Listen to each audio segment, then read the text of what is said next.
4,050 కోట్లు కేటాయించి 450 కోట్లు.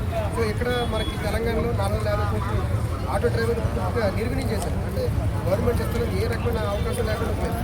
ఇది ఒక ప్రధానమైన అంశం. అంటే ఏపీలో 15,000 రూపాయలు ఇస్తున్న పెద్ద విషయం కాదంటే తెలంగాణలో ఆ 15,000 కూడా ఇవ్వట్లేదు.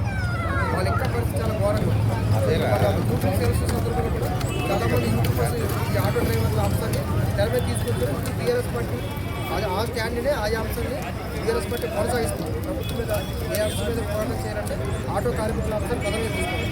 ఇది ఒక అంశం.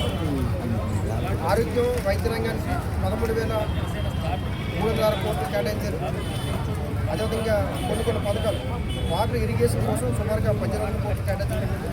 మున్సిపల్ అర్బన్ డెవలప్మెంట్ కోసం 14,500 కోట్లు కేటాయించారు. సో మొత్తం ఓవరాల్ బడ్జెట్ పవర్ ఎనర్జీ కోసం కూడా 13,000 కోట్లు, రోడ్లు విమానాలు పోర్ట్లు వీటికి 13,000 కోట్లు. అంటే ఇక్కడ ప్రధాన అంశం ఏంటంటే రాష్ట్ర అభివృద్ధిలో రోడ్లు కావచ్చు, విమానాశ్రయాలు కావచ్చు, ఇవన్నీ కూడా ఇండస్ట్రీ పెట్టుబడికి ఇది ఒక స్కోప్ అనమాట. ఇప్పుడు మనకి పదచరు ఆలివిన్ ఇండస్ట్రీ ఉంది మనకి